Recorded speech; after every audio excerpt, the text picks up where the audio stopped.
듣보들과 함께 영화를 통해 교양을 넓힙니다. 듣고 보는 듣보 영화 지금 시작합니다. 안녕하세요. 안녕하세요. 네, 안녕하세요. 반갑습니다. 저는 네. 오늘 진행을 맡은 시에나고요. 제 앞에 계신 분 누구시죠? 크랭크라고 합니다. 네, 야채곱창 야구입니다. 네. 저희 아마 오늘 방송 나갈 때쯤이면은 날씨가 굉장히 따뜻해질 것 같아요. 그렇죠. 막 벚꽃도 언제 피나 하고 있을 것 같고. 네, 맞아요. 밑에 지병부터 피고 그쵸. 있을 것 같아요. 맞아요. 네. 날짜도 볼 것 같은데 네. 저는 그럴 때마다 좀 이상하게 여행 가고 싶더라고요. 그래서 오늘은 이제 시작하면서 오프닝 질문으로 저희가 또 이제 따뜻한 날씨에 취해 추천하고 싶은 여행지 한 곳 소개해 주시고 또 왜 추천하시는지 자유롭게 소개해 주시면 좋을 것 같은데 야곱님은 추천해 주시고 싶은 추천하고 싶은 여행지가 있으실까요? 저는 사실 네. 국내 여행지 중에서는 네. 그 제주도 제일 좋아하긴 해요. 맞아요. 좋죠. 근데 워낙 다들 이 제주도는 네. 좋은 거 다 알고 계시니까 네. 예, 좀 제가 저만 알고 싶은 곳들 네. 중에 조금 유명해진 곳, 진짜 나만 네. 알고 싶은 곳은 아직 안 풀고 네. 예. 네. 좀 유명해진 곳 중에 제가 충주호를 좋아해요. 네. 예, 가보셨나요? 충주호 저 잠깐 하루 가봤어요. 어디 이렇게 더 밑으로 내려가면서 약간 경유하는 식으로 한번 그쵸? 하루. 네, 맞아요. 예, 오래 있을 곳은 저도 아니라고 보는데 네. 잠깐씩 저는 이제 당일치기로 어. 종종 가는데요. 네. 이게 차박이나 노지캠 하는 분들은 이미 좀 네. 많이들 네. 알고 계시는 오, 곳인데 네. 순환 임도길이라고 있어요. 순환 임도길. 네. 그거 치면 나오거든요. 삶이면 뭐 이렇게 해서 나오는데 네. 거기가 이제 비포장도로로 계속 올라가야 돼요. 네. 그래서 계속 올라가다 보면 어느 지점에 이제 네. 차를 잠깐 세울 수 있는 곳들이 네. 조금씩 나오는데 네. 거기에 충주호가 완전 넓게 쫙 펼쳐져요. 오. 그래서 하늘하고 그 잔잔한 충주호 그 네. 앉아서 이제 캠핑 의자 하나 펴고 아, 예, 막 어머. 한두 시간 그냥 멍하고 있는 거예요. 저 지금 머리로 막 상상하고 있어요. 네. 그래서 원래 이제 충주호 근처에 캠핑장도 유명한 데가 몇 군데 있긴 한데 네. 저는 그 순환 임도길을 사랑합니다. 그래서 네. 그 버드아이 뷰로 그 풍경을 보고 있으면 마음이 착 가라앉고 되게 좋더라고요. 네. 네, 그래서 이 충주, 제천, 단양 다 이어져요. 네. 길들이 거기가 뷰가 다 비슷비슷해요. 오. 네, 그래서 뷰 좋은 카페를 좀 더 가고 싶다면 저는 충주 추천드리고요. 네. 아니면 패러글라이딩 같은 것도 하고 네. 좀 밥 먹으러 또 좀 가고 싶다 하면 떡갈비도 있으니까 단양 추천드리고 네. 있습니다. 아니면 사람 적고 그냥 조용히 다니고 싶다 하면 제천 이렇게 네. 추천드리는 바예요. 좋습니다. 저 충주는 진짜 말씀해주신 것처럼 그냥 그렇게 여행으로 가본 적은 없는데 꼭 네. 한번 말씀해주신 길을 올라가고 싶네요. 네. 근데 그 길이 좀 많이 울퉁물퉁거리고 네. 운전 못 하시는 분들은 가기 힘들 거예요. 아, 네, 되게 좁은 길들이 막 나와요. 그래서 네. 약간 절벽 그 펜스가 없어요. 어머. 절벽 바로 옆을 달려야 돼요. 그래서 시에나님 겁 많으신 거. 그거 잘못하다가 네, 근데 그게 또 짜릿한 맛이거든요. 거기 어떻게 알고 가셨어요? 저는 네. 제가 이제 한 6, 7년 전 더 됐나? 그 전에 네. 좀 종종 그냥 아무런 준비 없이 네. 이제 스텔스 차박을 떠나곤 했었거든요. 네. 그래서 이제 막 그런 카페 회원들이나 이런 데서 글 올라온 거 보고 네. 그냥 아름아름 찾아갔었는데 아. 그때는 더 도로가 정비가 안 됐었어요. 그래서 진짜 오. 난리였거든요. 네. 그래서 너무 재밌어요. 네. 막 또 이렇게 캠핑 좋아하시고 하시는 분들 찾아가시면은 좋을 것 같네요. 네, 근데 저는 거기서 이제 차박을 아예 하시는 건 별로 비추하는 게 네. 화장실 문제라든지 쓰레기 처리하기도 힘들고 해서 네. 그리고 차박하시는 분들 자꾸 쓰레기 남기고 해서 이미지가 너무 그쵸. 안 좋아졌어요. 네. 그래서 좀 내가 흔적 없이 다녀올 수 있다 하는 자신 있는 분들만 추천드립니다. 네, 좋습니다. 흔적 없이 가실 수 있는 분들 네. 참고해 주시고요. 저는 막 고민해봤는데 생각보다 제가 국내 여행을 그렇게 많이 가보질 않은 거예요, 지역을요. 그럼 해외만 그것도 아닙니다. 또 부르주아 하신 줄 알고. 막 그냥 유명한데 이제 제주도, 부산 이렇게 네. 큰 도시만 가보고 소도시를 많이 이제 가보질 않았는데 올해에 이제 초에 익산을 한번 갔었어요. 근데 이제 당일치기로 가기 되게 조용한 도시였던 것 같아서 거기도 기억이 남고 또 제가 좋아하는 도시 중에 이제 부여가 있거든요. 네, 근데 부여는 좀 유명하긴 한데 제가 예전에 그 달달보름이 이제 이끄는 팀과 함께 처음 부여를 갔다가 너무 좋아가지고 이제 몇 번 더 부여를 갔는데 부여 가면은 거기 이제 좀 되게 풍경이 약간 생각지도 못한 풍경이 저는 부여가 펼쳐지는 것 같아요. 거기 금강이 이렇게 있는데 맞아요. 네. 그 강이 우리가 흔히 보는 한강이랑은 조금 되게 다르고 진짜 마치 뭔가 옆에 높은 건물들도 없어서 되게 옛 어떤 고즈넉하죠. 맞아요. 어떤 시대로 내가 꼭 온 것 같은 그런 느낌이 많이 들더라고요. 그래서 구들의 나루터 그 선착장에서 배를 한번 타보시고 이제 낙함 고란사까지 뷰 여행을 하는 것도 좀 추천을 드리고 그리고 또 한 번은 제가 갔을 때 수륙 양용 버스를 탔어요. 아예 네네. 버스가 달리다가 물속으로 들어가는. 맞아요. 네. 물속으로 이제 들어가는 순간은 좀 짜릿한데 들어가고 나면 똑같긴 하지만 어쨌든 살짝 색다른 그 백마강을 이렇게 유람을 할 수 있었던 그런 거여서 저는 부여를 한번 추천을 좀 해보고요. 날씨 따뜻해지면은 부여도 굉장히 풍경도 더 푸릇푸릇해지고 아름다워질 것 같다는 생각이 듭니다.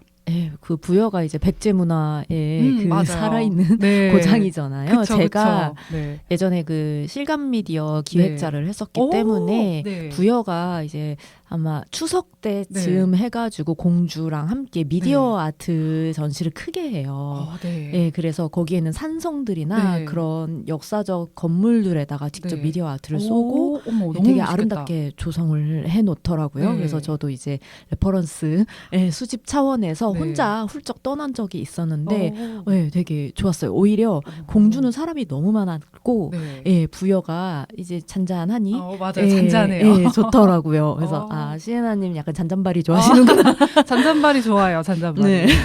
맞습니다. 그래서 이렇게 야곱님과 제가 여행지 또 한 곳씩 추천을 해봤고요. 사실 제가 이 질문을 드린 이유가 좀 오늘 저희가 함께 하려는 영화 역시도 이제 떠나는 그 여행인데 오늘은 저는 이제 다즐링 주식회사라는 영화를 다뤄보려고 해요. 그래서 웨스 앤더슨 감독의 2007년 작품이고요. 이 감독이 많은 영화를 만들었고 또 그 시각적으로 유명한 감독이기도 하잖아요. 혹시 이 감독 영화 중에서 뭐 좀 기억에 남으셨던 영화 야곱님은 있으셨나요? 사실 제일 네. 유명한 그랜드 부다페스트 호텔이 그쵸, 네. 저는 원래 영화를 보기 전에 정보를 먼저 찾아보질 않는 편이거든요. 네. 그래서 이 영화 정보를 전 일부러 보지 않고 네. 그냥 봤는데 네. 이거 앞만 봐도 계속 그랜드 부다페스트 호텔 같다 네. 이 생각하다가 네. 누구야 하고 봤더니 네. 감독이 같은 분이더라고요. 네네. 그래서 아주 많은 분이 좀 네. 맞닿아 있다라고 느꼈었어요. 네, 맞아. 이분이 이제 그랜드 부다페스트 호텔 우리나라에서 제일 유명하기도 하고 그 외에 문라이즈 킹덤, 또 프렌치 디스패치, 에스터로이드 시티 등등등 많은 작품이 있는데 대칭이랑 색감을 굉장히 잘 사용하는 감독이라는 생각이 들고 저는 이 감독이 약간 화면의 건축가라는 느낌도 들기도 하더라고요.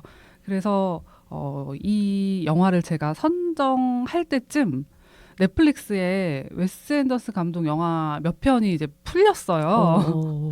그래서 제가 그리고 되게 예전에 이 영화를 한번 봤었는데 어렴풋이 재밌었던 것 같은데 라는 기억이 또 있었고 아마 이제 또 다른 우리 패널들이 녹음한 회차에서 이미 앞서 나왔지만 달달보름이 인도 여행 이제 그쵸. 갔잖아요. 네. 수행자로서 그거 듣고 이것도 인도 여행 가는 영화인데 하면서 그냥 의식의 흐름이 이 영화를 가리키고 있다는 생각이 들어서 냉큼 이 영화를 선정하게 됐습니다. 그래서 이 영화의 이제 캐릭터 저희 줄거리 그럼 먼저 소개를 한 다음에 캐릭터를 소개를 해볼게요. 네, 저희 줄거리를 야곱님께서 간단하게 소개를 부탁드리겠습니다. 네, 이 영화는 아버지의 장례식 이후에 1년 동안 연락을 끊고 지내던 세 형제가 맏형 프랜시스 제안으로 인도 여행을 떠나면서 시작이 됩니다. 이게 다즐링 주식회사라는 기차에 써 있죠. 근데 네. 이거 사실 잘못 번역된 거라는 글을 찾아보았어요. 네네. 예, 이게 원래는 뜨끔 여차나 뭐 어. 유한회사여야 맞아요. 정도여야 네. 이제 맞다라고 써 있더라고요. 예, 네, 근데 원제가 저도 리미티드라서 예. 급행열차. 네. 저도 이게 왜 주식회사인가. 예. 그래서 처음에 뭔가 이 회사에 뭔가 숨은 무언가가 네. 있나 보다라고 네. 되게 맞아요. 기대하는 부분이 있었는데 네. 약간 실망한 그래서 저도 회사는 뭐지? 이러면서. 예, 그런 게 있었는데 아무튼 다즐링 리미티드라는 이름의 기차를 타고 네. 그 넓은 인도를 가로지르면서 서로에 대한 약간 불신과 각자의 결핍을 지닌 채 이동을 하게 됩니다. 네. 그래서 이들이 형의 바람대로 진짜 찾고 싶은 걸 찾을 수 있을지 네. 이제 지켜보게 되는 재미있는 로드무비입니다. 네, 맞습니다. 그럼 저희가 이제 캐릭터를 소개하려고 하는데요. 여기 나오는 이 세 캐릭터 중에 맏형을 제가 소개하려고 하는데 맏형의 이름은 이제 프랜시스예요. 그리고 프랜시스는 굉장히 좀 재미있는 그 모습으로 영화에 등장을 하는데 오웬 윌슨 배우가 연기를 했고요. 이 프랜시스가 이 형제들의 인도 여행 설계자이자 모든 상황을 좀 완벽하게 장악해야 하는 지독한 계획적 성향의 사람으로 나옵니다. 그리고 제가 좀 웃긴 모습이다라고 했는데 머리끝부터 발끝까지 명품 수트를 입고 있는데 얼굴은 정작 오토바이 사고로 인해서 붕대를 칭칭 감고 나와요. 그래서 저는 그 붕대 칭칭 감고 계속 말하는 그 모습이 나중에는 너무 웃기더라고요. 짠하기도 하고. 네. 그래서 그런 모습이 이제 묘한 이질감을 주기도 하고 굉장히 우스꽝스럽게 보이기도 하는 인물입니다. 이제 첫째 프랜시스였고요. 둘째 피터 야곱님께서 소개 부탁드릴게요. 네. 둘째 피터는 그 브루탈리스트 보셨나요? 그 네네. 브루탈리스트에 나왔던 에드리언 브로디 배우가 연기를 했는데요. 네. 이 피터는 돌아가신 아버지 유품에 유독 집착하는 모습을 보이는 캐릭터고요. 네. 제가 봤을 때 세 형제 중에 제일 회피형 기질이 다분한 인물로 맞아요. 보이더라고요. 그래서 뭔가 항상 이혼 생각에 잠겨 네. 있는 던 찰나에 아내가 임신했다고 하니까 더 네. 강하게 이혼을 결심하는 그러면서 또 아내한테 말도 없이 인도 네. 여행길에 합류한 그런 네. 멤버입니다. 일단 전반적으로 이 형제들이 다 네. 좀 억울해 보여요. 그렇죠? 맞아요. 캐릭터가 억울해요. 얼굴부터. 맞아요. 눈빛도 신기하게 억울하고 다 뭔가 네. 억울하고 약간 찌질함이 다 묻어나 있죠. 맞아요. 네. 다들 찌질찌질함이 하나씩 있고 이제 셋째는 잭인데요. 이 잭도 좀 뭔가 묘하게 되게 웃겨요. 일단 소설을 쓰는 인물이고 자기가 쓴 소설을 아버지 그리고 형제들한테 읽어보라고 계속 조각조각을 이제 보내는 인물이고 저는 제일 웃겼던 게 그 전 여친 음성사서함을 그 도청하잖아요. 얘 왜 그러는 거야? 이런 생각이 좀 들어서 그러면서 바람 피고. 맞아요. 바람은 아니다. 전 여친이니까. 네. 그러면서도 좀 자유분방한 네. 좀 이성관을 갖고 있는 굉장히 재미있는 그런 캐릭터인데 보통 보면은 첫째, 둘째가 티격태격되고 셋째는 말리거나 방관하다가 또 그 싸움에 어떻게 휘말리기도 하고 그런 좀 형식인 것 같다는 생각이 들고 좀 재미있게 보긴 했습니다. 그래서 이렇게 좀 캐릭터 소개해 보고요. 저희 영화 감상에 대한 이야기로 넘어가 볼게요. 저희 또 어떻게 보셨는지 다양한 관점에서 얘기해 주시면 좋을 것 같은데 야곱님께서 먼저 말씀 부탁드리겠습니다. 네, 일단 저는 시작하자마자 좀 익숙한 배우들이 네. 종종 나오는 게 되게 반갑더라고요. 네, 맞아요. 그래서 그 아주 옛날 영화라 제 연배가 나오긴 한데 그 사랑의 블랙홀이라는 영화가 있어요. 네. 그런 영화에 이제 나왔던 빌 머레이 아저씨가 맞아요. 맨 처음에 나오죠. 예, 그리고 그리고 중간에는 또 라이프 오브 파이 아저씨도 나옵니다. 맞죠? 그 아저씨 네, 맞죠? 맞아요. 네. 그리고 끝날 때 또 나탈리 포트만이 카메오로 또 네. 등장을 하죠. 그래서 맞아요. 중간중간 좀 그런 걸 찾아내는 네. 재미가 있더라고요. 네. 그리고 웨스 앤더슨 감독 특유의 그런 색감 있죠. 미장센을 또 보는 재미가 있는데 네. 이 색감과 인도의 그 이국적인 풍경하고 만나니까 네. 좀 제 생각엔 인도가 실제로는 그 정도의 나라는 아닐 건데 뭔가 풍경도 되게 좋아 보이고 힐링이 네. 되는 나라처럼 네. 보여지더라고요. 그리고 그 인도에서 사람들이 다양한 인간사를 대하는 태도 네. 이런 것들이 잘 드러난 점에서 좀 그 나라 특유의 매력을 느낄 수 있는 영화가 아니었나 네. 싶었고 그리고 영화 흐름도 지루하지가 않아서 네. 좀 함께 여행하는 기분이 들었었습니다. 네. 네. 근데 좀 아쉬운 점이 이제 이어서 바로 말씀드려보자면 이거는 제 진짜 그 지극히 개인적인 취향인데요. 네네. 제가 오웬 윌슨 배우를 그다지 좋아하지 않아요. 저도요. 네, 안 좋아해요. 네. 특히 그 미드나잇 인 파리에서 제가 네. 그때부터 안 좋아하기 시작했는데 역사가 깊어요. 네. 그 뭔가 그분 특유의 찌질하면서도 청승맞은 네. 이게 있어요. 늘 그게 젖어 나오거든요. 네. 그래서 그 캐릭터가 저랑은 늘 거리감이 있다고 느껴졌었어요. 네. 원더에선 그나마 좀 나았는데 이제 모르고 제가 영화를 봤잖아요. 네. 영화 틀고서 갑자기 딱 등장하니까 아, 너 또 나왔나? 이런 생각 들면서 약간 나도 모르게 실망하고 있더라고요. 네.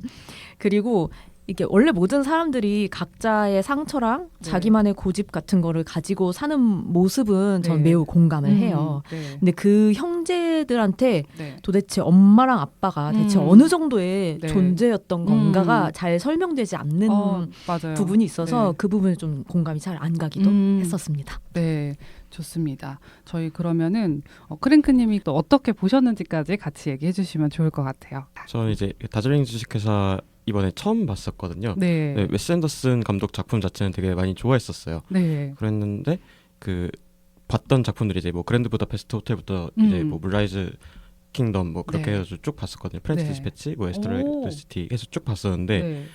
그 색채가 되게 잘 안 드러나는 작품인 거예요. 그래가지고 그런 점도 되게 좀 재밌다. 네. 그렇게 보기도 하고, 근데 또 그 와중에서도 좀 어떤 비율이나 이런 것들을 네. 자기 나름대로의 그 보이는 것들이나 색감 쓰는 것들도 되게 그런 게 확실히 살아있어서 좋았고요. 네. 또 인도 여행을 되게 우스꽝스럽게 표현해내는 게 좀 네. 재밌게 다가왔었어요. 그 막 갑자기 구두 닦으러 가자 하고서는 구두 네. 건네주는데 그냥 그 구두 들고 그냥 나르죠. 도망치는데 그게 진짜 뭐 그걸로 인해서 뭐 발에 뭐가 되고 이거 없고 그냥 도망가고 끝이잖아요. 네. 그게 진짜 그런 유머 포인트도 되게 좋았었고. 네. 근데 하필 또 네. 그 동생이 그 직전에 신발을 샀어. 아, 네, 맞아요. 맞아.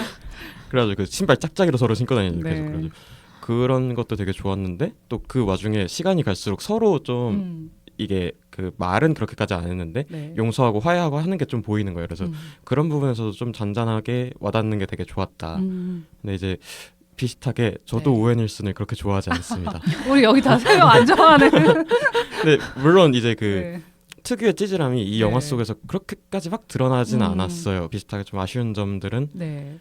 그럼에도 그냥 영화가 마냥 좋은 거 그냥 재밌는 거 말고는 크게 없었다. 그 부분이 좀 네. 아쉬운 점이었어요. 네, 좋습니다. 저도 좀 비슷하게 본 것 같은데 저는 영화 볼 때 제가 중요하게 생각하는 부분이 오프닝을 저는 그렇게 어떻게 나올까 이게 되게 기대가 되더라고요. 근데 이 영화의 오프닝이 어떻게 보면 조금 뻔할 수 있잖아요. 인도 여행을 다루는 영화에서 꼭 그 길이에 달리는 장면들이 상징같이 나오긴 하는데 저는 그 뒤로 이어지는 장면 때문에 오프닝이 좋았어요. 그 피터가 가방 들고 전력 질주할 때 좀 화면에 슬로우 걸리면서 되게 음악이 막 흘러 나오는데 이게 뭔가 현실적으로 따지자면은 기차 놓쳐가지고 사실 여행 못 할 수 있는 그런 순간인 거잖아요. 근데 감독이 그거를 약간 좀 리드미컬하게 표현했다고 보이고 저는 뭔가 그 장면이 우리가 여행을 할 때도 그 예기치 못한 사건들을 마주하기도 하는데 뭔가 웨스 앤더슨만의 언어로 그런 순간을 번역해 준 것 같은 느낌이 들어가지고 이게 마지막 장면이랑도 결국 이어지잖아요. 그래서 좀 기억에 남는 출발이었고 그리고 저는 이 인물 설정이 세 형제라는 점이 재밌더라고요.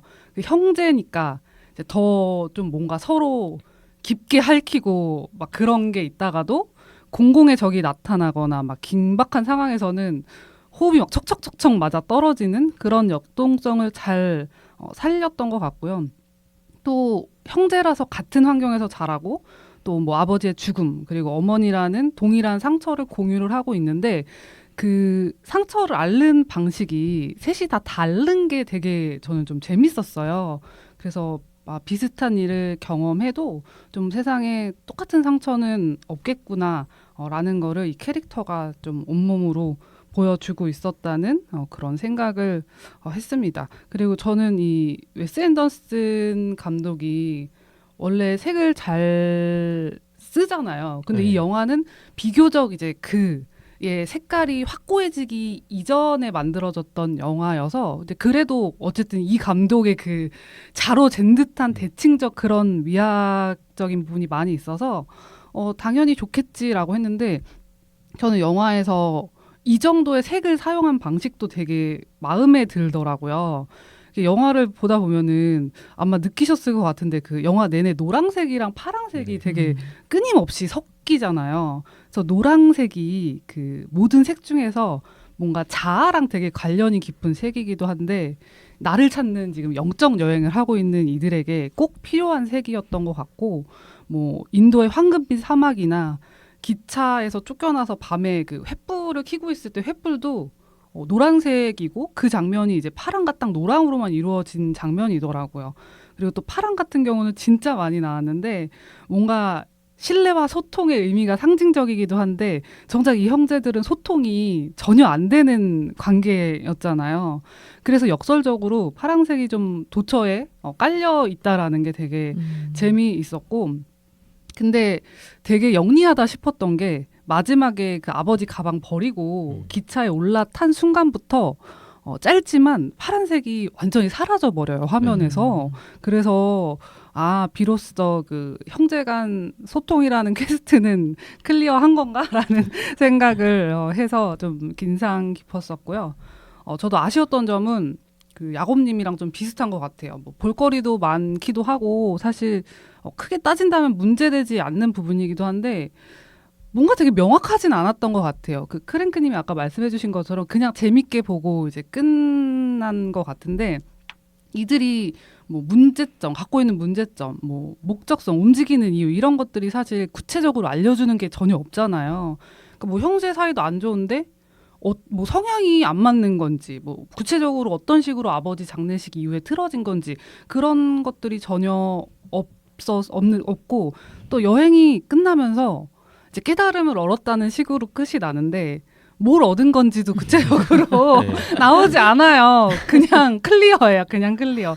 그래서 이게 어떻게 생각하는지는 어쨌든 관객의 몫이지만 또 뭐 해석이나 분석을 다채롭게 하시는 분들에게는 좋았던 포인트일 수도 있는데 저는 그걸 구체적으로 하지 않기 때문에 좀 아쉬웠던 부분이라고 꼽아봤습니다.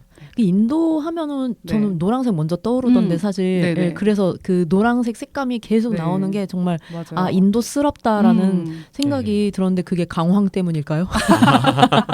그럴 예, 수도 암만 해도 카레의 물이 든 것 아, 같아요. 그럴 수도 있겠습니다. 네. 저희 이렇게 영화 또 어떻게 감상했는지 함께 이야기 나눠봤고요. 그러면은 이제 영화에 대해서 또 좀 더 깊게 이야기 나눠보려고 하는데 영화 속에서 이 세 캐릭터들 중에서 이제 유독 좀 정이 가거나 반대로 이건 진짜 싫다 하는 캐릭터들이 영화에 나오기도 하잖아요.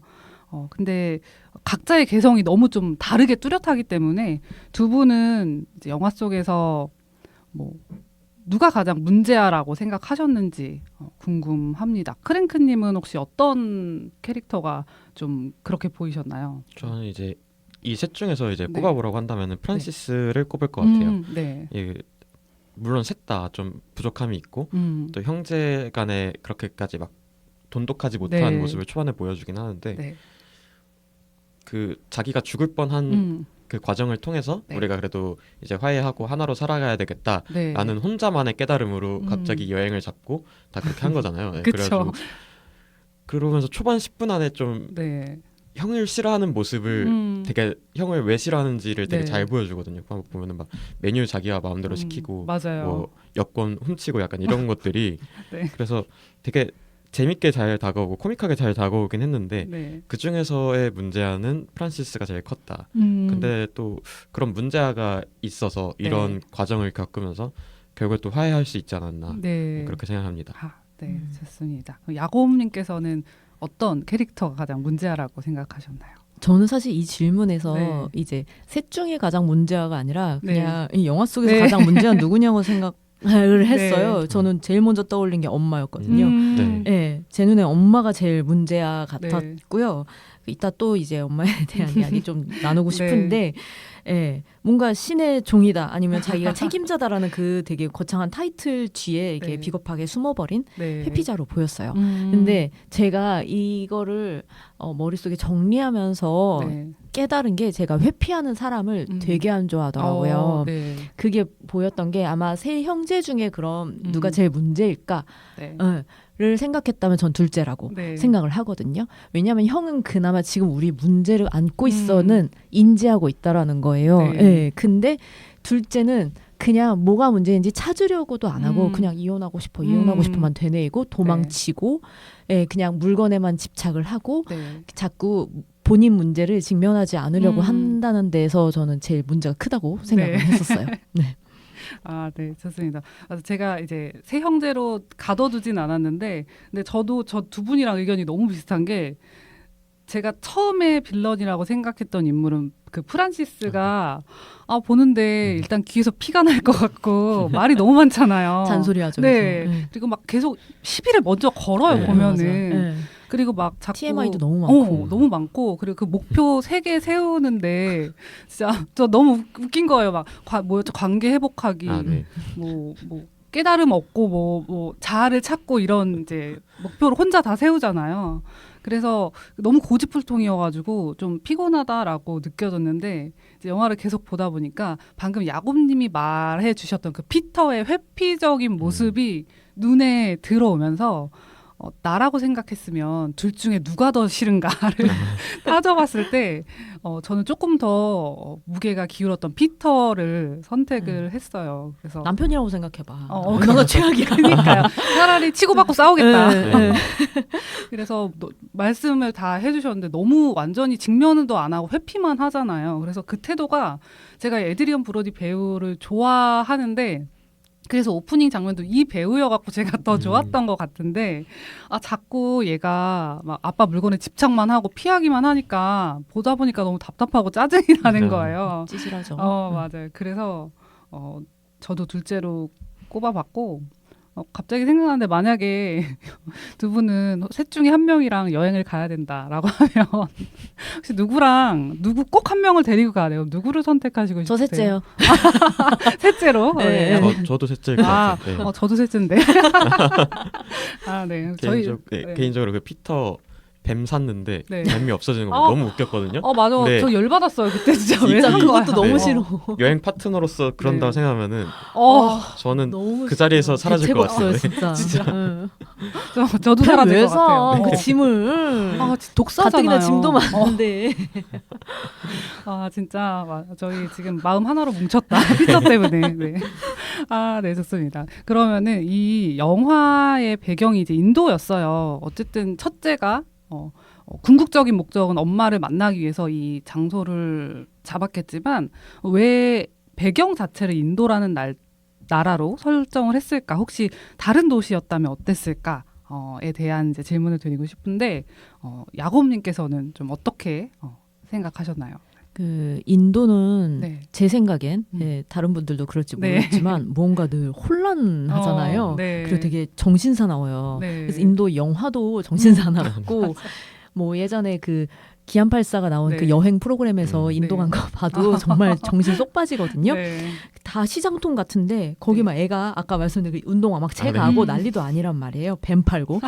근데 막 강에서 씻는데 장례하고 네, 뭐 거기서 다 하잖아요. 강 안에서. 맞아요. 근데 그 안에 묻어나는 그 섭리가 잘 드러나는 나라라고 생각을 해요. 네. 그래서 이 첫째가 네. 프란시스가 매일 계획표 만들어 받고 그거에 맞게 실천하려고 하는 사람인데 그거에 정말 맞지 않는 나라라고 저는 생각을 하거든요. 그러네요. 네. 근데 이 나라를 다니면서 그 닥쳐오는 우연들을 피하지 못하는 거예요. 네. 그래서 그러면서 깨지고 무너지기 위한 최적의 장소가 아니었을까 저는 싶더라고요. 네네. 사실 한국이라고 생각했으면 사실 몇 분 뒤 지하철 도착 그쵸. 다 나오고 3분 후. 예. 사실 그 버스 알림 되게 저 고등학교 때부터 있었거든요. 진짜 네. 몇 분 후 이런 맞아요. 거에 대한 강박들 있잖아요. 네. 저희 그래서 그런 게 이제 발달한 나라에서는 절대로 이게 일어날 수 없는 일들인 거죠. 그리고 네. 기차가 길을 잃고 진짜 어떻게 그럴 수가 있지? 네, 막 이런 것들 자체가 그 모든 게 막 네. 그리고 거기 나름 그 퍼스트 클래스 네. 이런 곳이잖아요. 네. 우등석인데 또 마음에 안 들면 쫓겨나고 이런 모든 맞이해야 되는 우연들을 네. 그 맞이하기 위해서는 저는 인도가 최적이 아니었나? 아, 그래서 다른 네. 도시였다면 그래서 몇 군데 네. 상상해봤는데 안 떠올라지더라고요. 네, 네, 네. 예, 너무 인도에 착붙이었다. 네, 좋습니다. 크랭크님은 어떻게 보셨나요? 저도 비슷한 의견이긴 한데요. 이거 네. 되게 비교적 단순하다라고 생각을 해요. 네. 그 인도 하면은 우리가 생각할 수 있는 특징들이 있잖아요. 종교도 많고 그리고 네. 어떻게 보면 힐링하러 자주 가고 근데 이제 그 힐링과 반대되는 되게 네. 좀 정신없는 군중들 이런 것들이 되게 많이 있는데 네. 그런 포인트를 되게 잘 살릴 수 있는 영화였다라고 생각을 해요. 네. 그리고 또 여기서 나오는 기차의 핵심도 인도가 있고요. 네. 그래서 그런 되게 단순한 특징들이 이 다즐링 주식회사가 가지고 있는 단순한 특징들이 내세우려고 하는 것들이 인도랑 되게 잘 맞았다라고 생각을 하고요. 네. 근데 만약에 여자 자매들이 떠나는 여행이었으면 저는 네. 인도는 안 된다고 그쵸. 네, 생각을 합니다. 남자들이었으니까 어, 가능했다. 네. 맞아요. 남자들이니까 그 밤에 쫓겨나도 짐 들고 그쵸. 다녀도 그냥 네. 또 다녔지. 아, 여자면 안 된다. 네, 저도 보면서 나라가 인도인데 그 분위기를 이제 야곱님이 막 그 정신없는 분위기 말씀해 주셨잖아요. 근데 뭔가 기차를 타고 가는데 기차는 되게 네모나고 어쨌든 기차 안에서는 돌아가는 질서들이 있는데 그 기차 안과 정신없는 그 외부의 인도와 대비감이 되게 잘 살지 않았을까? 그런 생각을 좀 했어요. 감독 스타일도 그렇지만 그 기차가 굉장히 정갈하잖아. 뭔가 딱 네모난 그 공간 안에서 형제들이 계속 여행을 하는데 그 안에 있다가 그것과 이제 반대되는 통제 불가능하고 예측 불허한 이야기를 펼쳐놓기에는 또 말씀해 주셨던 것처럼 인도만큼 정말 완벽한 무대는 없지 않았을까 싶어요. 딴 나라는 진짜 상상이 안 되더라고요. 그래서 저도 어떤 나라를 막 생각을 해봤는데 딴 나라는 이 분위기 안 산다라고 하다가 만약에 근데 이들이 크루즈를 탔다면 생각을 해봤는데 그 안에 사람들이 엄청 싸웠을 것 같은 느낌이 슬픔의 삼각형이 되는 거죠. 그러게요. 기물 파손하고 이제 또 작은 배로 쫓겨날지도 몰랐겠네요. 네, 그래서 인도가 정말 이 영화의 분위기를 나타내기에는 정말 완벽한 나라였다라는 생각이 저도 들었습니다. 그래서 이들이 결국 그 쫓겨났잖아요. 기차에서 쫓겨나고 그 짐들을 들고 막 길가를 걸어가다가 강가에서 아이들을 만나게 돼요. 근데 그 아이들이 작은 나무 뗏목 위에서 그 강을 건너려고 하다가 이제 좀 강에 빠질 것 같은 그런 위기 상황에서 세 형제가 아이들을 구하려고 물속으로 급하게 들어가는데 그 중에 한 명은 구하지 못하고 이제 그 사건을 계기로 그 마을에 장례식까지 참석하게 되는 일이 있었습니다. 이게 갑작스러운 좀 비극을 겪게 됐는데 이 사건이 영화 속에서 좀 어떤 역할을 했다고 생각하시는지 크랭크님은 좀 어떻게 보셨나요? 이 사건으로 인해서 네. 이 사람들이 이제 물론 영화 속에서도 다시 자기들이 네. 아버지의 장례식에 가던 모습으로 다시 되돌아가잖아요. 네. 그런 것처럼 자기들이 그 아파왔던 순간들로 그 자기도 모르게 좀 상처받았고 힘들었던 순간들로 다시 되돌아가서 네. 그 상처를 좀 직면할 수 있었던 순간이라고 생각을 해요. 그래서 그 장례식을 통해서 같이 지나오고 네. 그랬던 순간들 때문에 다시 네. 또 좀 화해하면서 길을 나갈 수 있었던 순간이라고 생각합니다. 네, 좋습니다. 야곱님은 이 사건 또 어떻게 보셨나요? 근데 저도 비슷한데 네. 이게 그 과거에 되게 서로 집착하고 차 네. 막 집착하고 되게 혼란스럽잖아요. 그 네. 장례식 날 당일이 시간도 못 맞추고 있고 그렇게 제대로 매듭 짓지도 못했던 그 모습들을 본인들이 다 각자 생각을 했을 거란 말이죠. 네. 예. 그러면서 그 제 아들을 보내주는 그 인도 사람들을 봤더니 되게 네. 좀 약간 덤덤히 죽음을 받아들이잖아요. 네. 그리고 되게 조용히 자연 속으로 보내주는 그 모습이 되게 대조가 되잖아요. 네. 그래서 이때 진짜 이 형제들이 아버지에 대한 그런 분향을 했다. 약간 발이 나듯이 네. 보내주는 그 의식을 네. 이때 하게 됐고 그 죽음을 수용하게 된 전환점이 된 게 아니었을까 네. 싶었어요. 맞아요. 저도 이 형제들이 아버지의 장례식이 1년 전쯤으로 나오잖아요. 근데 각자 애도를 제대로 좀 못한 것 같아요. 엄마가 장례식장에 안 왔다는 일단 원망 같은 그렇죠. 그런 것들도 있고, 그래서 각자 자기 슬픔에 너무 빠져 있었던 것 같은데, 이제 내 슬픔이 제일 커. 그거를 생각했던 형제들이 좀 외부로 고개를 들어 올릴 수 있게 만들었던 사건이었다고 저도 생각을 했어요.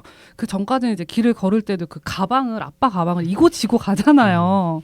그리고 선글라스에다가 심지어 이 아이들 때문에 강가 들어가기 전까지도 그 피터가 선글라스 계속 만지작거리고 그 손가락으로 있었는데, 물에 빠진 아이들을 본 순간 그런 거 이제 다 멈춰버리고 그냥 누군가를 구해야 된다는 본능 하나로 몸을 던지게 됐는데, 결국에 아이 한 명을 구하지 못했다는 그 공동의 비극을 다시 한번 겪으면서 말씀해 주셨던 것처럼 형제가 뭉치게 된 것 같다고 느꼈고요. 내 상처보다 이제 더 큰 타인의 비극을 바로 옆에서 경험하면서 자기들의 상처를 좀 객관화할 수 있었던 계기를 만나게 됐었던 것 같아요. 그래서 저는 이 영화에서 어떤 사건이 일어나고 나면 다음에 형제가 수트 차림으로 이렇게 쪼르르 앉아 있는 그 프레임이 자주 보이더라고요.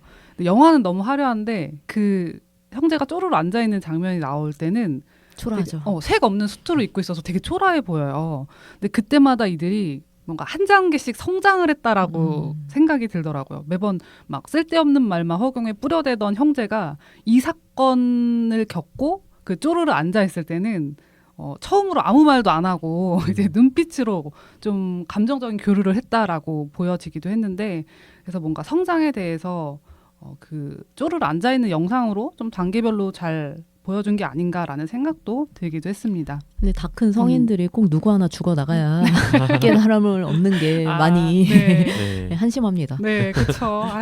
우리 이제 세 명이 또 우당탕탕 그렇게 좀 한심한 모습으로 나오기도 했습니다. 근데 그들을 또 이렇게 만들 수밖에 없었던 또 이유가, 또 아까 야곱님이 잠깐 이야기해 주셨던 또 엄마라는 인물이 이들에게 있죠. 그래서 이들이 결국에는 이제 히말라야 수녀원에 있는 엄마를 만나러 갔어요. 그래서 재회를 하게 됩니다. 근데 재회를 한 순간에도 엄마가 얘기하죠. 오지 말라 그랬는데 왜 왔니? 그리고 또 다음 날 바로 사라져요. 되게 짧은 만남을 나눴는데 그들의 이 짧은 만남을 어떻게 느끼셨는지, 또 엄마라는 인물에 대해서 어떻게 또 바라보게 되셨는지 궁금한데, 좀 야곱님 아까 엄마 얘기 잠깐 해주셨는데 어떠셨나요? 아까도 말씀드렸지만 저는 엄마가 제일 문제예요. 엄마가 문제고 네. 아니 본인이 자기 애들은 제대로 키워놓지도 네. 않고 이렇게 성인이 돼도 네. 자기 상처를 다루는 법도 모르게 사람들 키워놓고서 지금 이제 와서 어디서 책임감 있는 척을 합니까? 네. 그러놓고서는 이제 불 꺼진 방에서 다시 불 켜고 뭔가 정리하는 척 해놓고 결국은 다음날 또 쨌죠. 그래서 뭔가 이 사람의 약속이란 게 뭔지는 아는 사람인가? 그 진짜 사람에 대한 진정성을 처음 그 신뢰를 배우는 곳은 가정이잖아요. 부모잖아요. 그렇죠. 네. 이 아들 셋이 결국 신뢰를 어디서 배웠을까? 막 이런 것들이 좀 짠하게 나오죠. 그래서 제가 다 또 사라졌다는 거예요. 제가 마음이 삐지더라고요. 그 엄마한테. 그러면서 이 형제들을 뭔가 엄마에 대한 그 결핍 생각과 일말의 기대에서 근데 이게 아예 또 벗어날 수 있게 이렇게 해줬던 네. 계기인 것 같기는 해요. 예. 그래도 엄마는 좀 문제다. 왜냐하면 오히려 아들들보다 자신의 문제를 제일 극복하지 못한 인물이 아닌가? 전 네. 그렇게 생각했어요. 네, 좋습니다. 크랭크님은 좀 어떻게 보셨나요? 저도 비슷하게 보긴 봤는데요. 네. 아무래도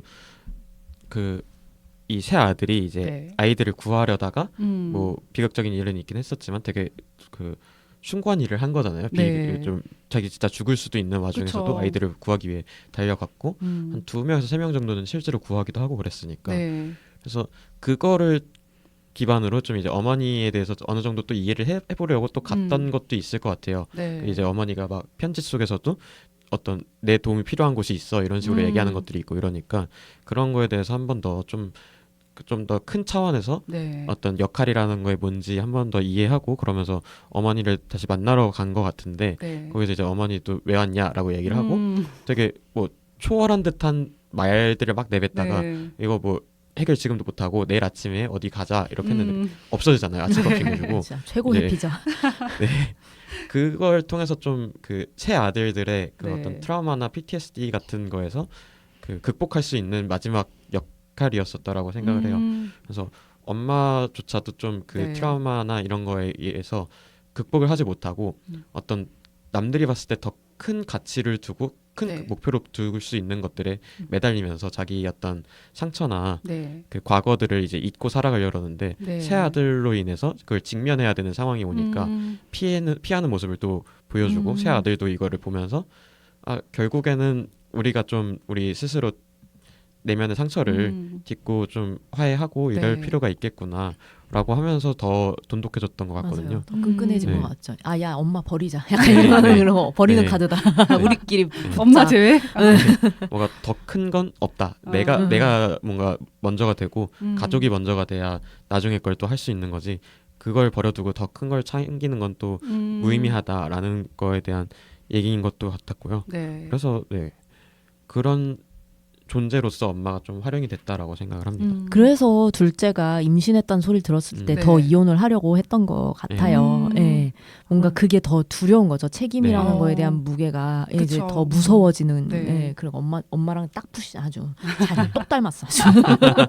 유전됐다. 네, 좋습니다. 저는 이 장면 보면서 엄마가 계속 언급은 됐는데 모습을 이제 처음 드러낸 거잖아요. 그래서 그거 본 순간 저는 그냥 처음 딱 들었던 생각이 제가 그 엄마와 수녀라는 두 가지에 대한 이미지가 내가 기대하는 전형적인 모습이 있었구나라는 거를 좀 다시하게 생각하게 된 장면이었어요. 예. 네. 아이라이너 위아래 오! 새까맣게. 네. 커트머리에 되게 강인해 보이시는 네. 분이었잖아요. 근데 나는 뭔가 되게 가녀리고 뭔가 수녀님 하면 모든 걸 헌신하고 봉사해줄 것 같은 그런 이미지를 뭔가 갖고 있었구나. 그랬던 것 같아요. 그래서 그 분 보면서 그냥 동시에 이제 뭐 저도 자식을 키우는 입장이지만 우리나라에서 부모에게 뭐 특히 이제 엄마라는 그 위치에 대해서 좀 잣대가 높다고 생각하고 희생에 대한 부분도 크다고 생각을 하는데 그냥 또 저는 오히려 이 엄마가 형제들의 입장에서는 굉장히 어떻게 보면은 그 사랑에 대한 결핍도 않게 해주고 정서적으로 채워주지는 못했던 인물이기도 한데 또 저 엄마의 입장에서 보면은 저 사람들 그냥 주체적으로 자기 삶을 선택하는 한 인간일 수도 있겠구나 약간 이런 시선으로도 또 바라보게 되기도 했어요. 근데 자식들은 원망하는 건 충분히 이해가 되거든요. 그래서 저는 그 세 형제가 엄마한테 그 말을 되게 듣고 싶었을 것 같아요. 엄마가 미안하다라고 얘기를 하면서 내가 일단은 왜 못 갔는지를 변명해 주기를 원하지 않았을까 싶은데 엄마는 그런 거 없잖아요. 네. 그냥 다음날 다시 얘기해 이러고 없어지고. 네. 그래서 이게 저는 좀 부모랑 자식 간에 정서적으로 약간 서로 분리되면서 독립된 순간이었다라는 느낌이 좀 들었고 그냥 저 사람도 엄마이지만 또 그 반면에 한 인간으로서 낯선 땅에서 자신만의 수행을 이어가는 그냥 사람이구나라는 거를 그냥 자식들도 정말 그 제외 딱 시키면서 그냥 엄마의 삶을 뭔가 인정해 준 게 아닐까라는 그런 생각도 하기도 했어요. 근데 이게 약간 엄마가 또 사라지기는 했지만 그래도 형제들의 태도를 보면 또다시 버림받았던 비극이라고 느껴지지는 않았던 것 같아요. 그래서 갑자기 그냥 엄마도 자기 할 일을 하고 엄마가 없어지는 걸 안 순간 조금 실망한 것 같은데 갑자기 새 형제가 그 깃털 들고 막 뒷산 올라가가지고 또 무슨 의식을 하잖아요. 그래서 아 그냥 그들은 자기들의 삶에서 이제 엄마를 분리하고 그냥 그들도 그들의 여행을 계속 하고 있구나. 그냥 서로 정서적으로 좀 분리가 돼서 각자 인생을 살아가는구나. 약간 이런 생각이 저는 좀 들었고요. 그리고 그 엄마가 다음날 일어나서 하자고 말했던 3가지가 있었는데 그게 첫 번째가 이제 자연 속에서 서로를 생각하자라는 거였는데 이게 프랜시스가 기차에서 3가지 목표를 말했던 거랑 되게 대비가 되더라고요. 프랜시스는 형제 관계를 이제 회복하자. 그러니까 억지로 붙이자라는 거였는데 엄마는 거리를 두면서 응시하자라고 얘기를 했었고 두 번째 엄마가 얘기한 거는 이제 서로 동정하지 말자라고 얘기를 했어요. 감상적인 걸 좀 배제하자라는 거였는데 이제 프랜시스는 잃어버린 나를 찾고 깨달음을 얻겠다라는 이제 추상적인 목표를 얘기했었는데 뭔가 자아라는 거에서 좀 일치하는 것 같고 이제 세 번째는 태도에 대한 거였는데 엄마가 미래에 대한 계획을 세우자라고 얘기를 했어요. 그래서 좀 현실적 독립에 대해서 이야기를 했고 프랑시스는 이제 긍정적으로 생각하자 하고면서 좀 낙관에 대해서 이야기를 한 지점도 대비가 되는데 이제 결국에는 엄마가 프랜시스가 세웠던 뭔가 그 무형의 추상적인 계획을 본질적인 의미로 다시 써준 게 아닌가라는 생각이 좀 들기도 했습니다. 그래서 처음에는 아 어떻게 엄마가 자식들을 저렇게 이러면서 보다가도 아 그래 엄마도 사람이지 자기의 또 인생을 살아가는 인물이구나 그러면서 그 등장하는 외형적인 모습부터 행보까지 좀 되게 새로웠다라는 그런 캐릭터로 좀 저도 느껴졌습니다. 그래서 영화가 이제 쭉 진행되고 결국 엄마를 만나고 형제들은 다시 기차를 타는데 기차를 탈 때 그 아버지 가방이 되게 많았어요. 막 진짜 한 7, 8개 됐던 것 같아요. 근데 그 다음 기차를 또 정시에 타는 법은 없죠. 또 뛰어가서 타면서 그 무거운 가방을 다 던지고 몸만 기차에 올라타게 됐습니다. 그래서 여기서 형제들이 던진 이 가방은 어떤 의미를 가지고 있었을까요? 그리고 그들은 미국에 돌아가서 또 어떤 삶을 살았을지 한번 좀 그려보고 싶은데 크랭큰 팀은 좀 그 가방 어떻게 보셨나요? 저 그 가방은 결국 어떤 아버지에 대한 짐, 어머니에 대한 뭐 어떤 그리움 이런 것들이라고 생각을 하고요. 그 과거에 자기들이 가지고 있었던 뭐 상처, 그 후회들 이런 것들이라고 생각을 하는데 그거를 이제 다 벗어 던지면서 좀 더 미래로 나아갈 수 있는 그런 장치 역할을 하지 않았나. 되게 솔직한 포인트로 그렇게 생각을 하고 있고요. 그리고 미국으로 돌아간다라고 생각을 하면은 피터는 애를 잘 기를 것 같아요. 그 장례식 참석하기 전에도 막 애에 대해서 같이 있고 이런 거 봤을 때도 그렇고 또 이제 엄마랑 그 일도 같이 끝내면서 그냥 잘 지내는 사이가 될 수 있을 것 같고요. 그리고 프란시스 같은 경우도 뭐 여러 가지 이제 죽을 뻔한 경험도 넘기고 이런 식으로 하면서 좀 더 남을 위하는 모습을 보이지 않을까. 이제 그 비서랑 어떻게 좀 잘 지낼 수 있지 않을까 그런 생각을 머리가 합니다. 없는 비서와 뭐라고 하지 말라 그러놓고 자기가 뭐라고 하고. 그리고 잭은 그 기차 처음에 쫓겨나면서 그 리타한테 그 얘기를 하잖아요. 뭐 나도 내가 뭐 누군지 모르겠다 이런 식으로 얘기를 하잖아요. 그래서 그 자기 자신을 찾는 여정을 좀 더 할 것 같아요. 그래서 거기에서 좀 더 여자나 뭐 이런 거에 대해서 어떻게 해야 될지도 내가 그거에 대해서도 좀 정할 것 같고 셋 다 좀 그럴 것 같습니다. 네, 좋습니다. 야홈님은 좀 이거 어떻게 생각하셨나요? 일단 뭐 말씀하신 것처럼 이제 어렸을 때랑 그 그 겪은 상처나 음. 집착 이걸 다 던져버린 거잖아요. 네네. 그래서 나는 이 셋이 아직까지 이 내면 아이가 자라지 못하고 계속 그냥 네. 멈춰 있었다라는 그 생각에서 이제 한 발 나가겠다. 이제 조금 자랐겠다. 네. 이 생각이 좀 들었어요. 근데 이제 그 아버지한테서도 이제 그 무거운 과거에서 네. 벗어난 해방이잖아요.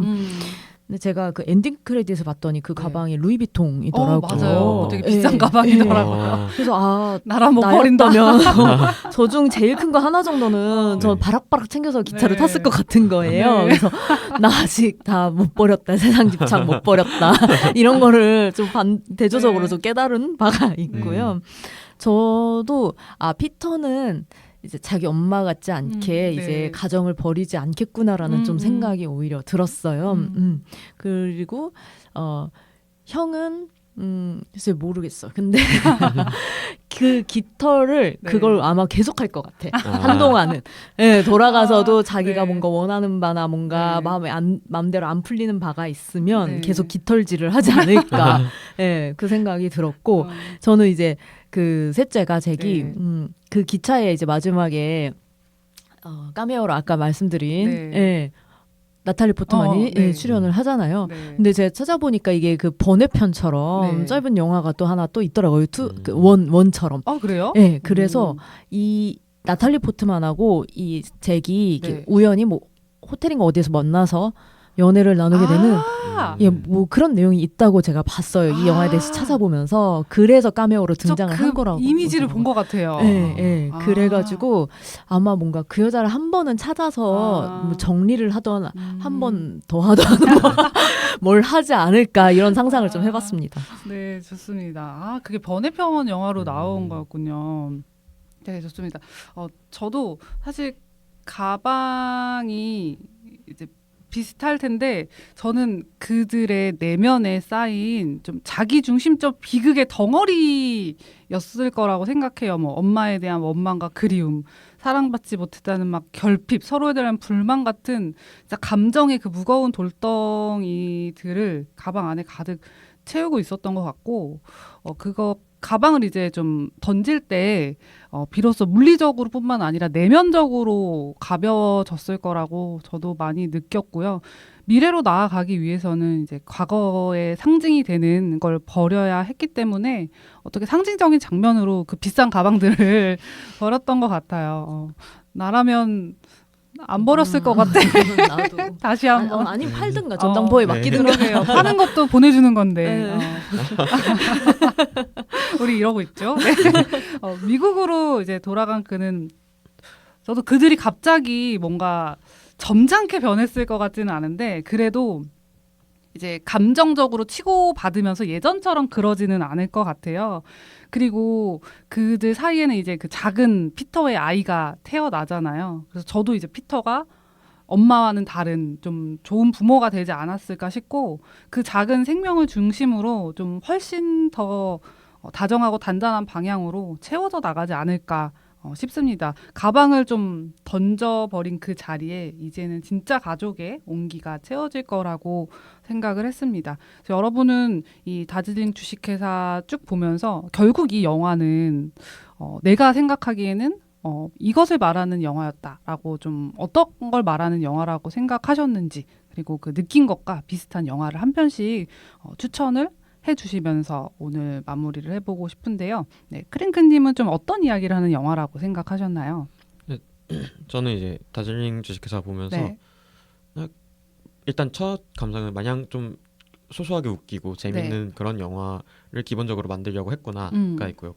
그리고 그 안에서는 이제 좀 더 뭐 가족의 회복, 좀 이제 과거로부터의 어떤 독립, 뭐 극복, 뭐 이런 것들을 나타냈던 것 같아요. 네. 그래서 그런 걸로 봤을 때 웨스 앤더슨 감독의 최신 작품이었었던 패닉 앤 스킴이 이거랑 좀 되게 닮아 있는 구석들이 있어요. 근데 이제 구성원이 살짝씩 바뀌고 그러면서 하는 역할들이나 이런 내용들이 또 되게 달라지긴 하는데 그것도 어떻게 보면 뭐 과거와 가족에 대한 뭐 회복, 과거에 대한 극복 뭐 이런 것들이 조금씩 담겨 있는 영화였었거든요.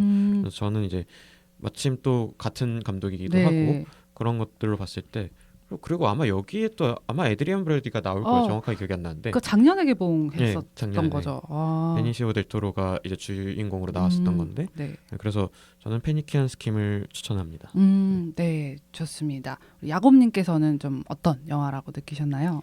예. 그 세상의 모든 존재에게 네. 각자의 문제는 다 있다. 음. 중요한 건 그 문제를 언제 직면하고 음. 탈피할 용기를 내느냐를 음. 묻는 영화라고 생각을 했고요. 네. 이제 그 전환점을 찾는 여정이 곧 인생이라는 메시지를 담고 있다고 생각했어요. 그래서 이런 맥락에서 저는 미스 리틀 선샤인 추천하고 싶거든요. 네. 여기서도 이제 가족들이 본의 아니게 온 가족이 낡은 버스 타고 여행을 맞아요. 떠나잖아요. 네. 그러면서 엄청 투닥대고 성향도 막 안 맞고 네. 막 이러는데 그 과정 속에서 서로 끈끈해지고 가족애를 회복하는 그런 네. 로드무비라서 아주 많이 닮아 있다고 생각했습니다. 네, 좋습니다.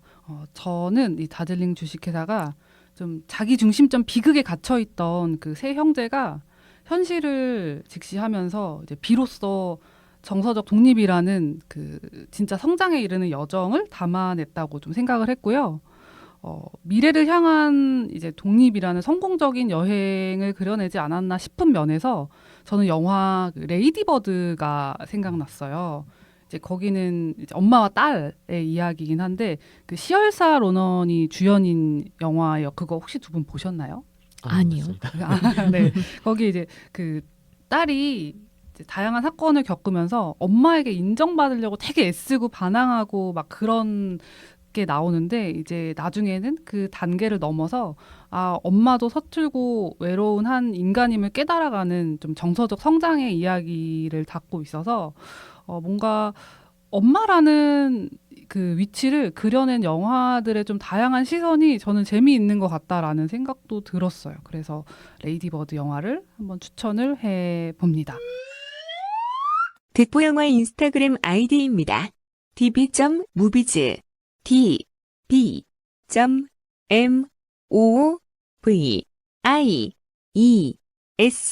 많은 관심 부탁드립니다. 그래서 오늘 저희 이렇게 다즐링 주식회사 이야기를 나눴고요. 저희 또 이제 다음 주에 재미있는 영화로 다시 인사드리도록 하겠습니다. 안녕히 계세요.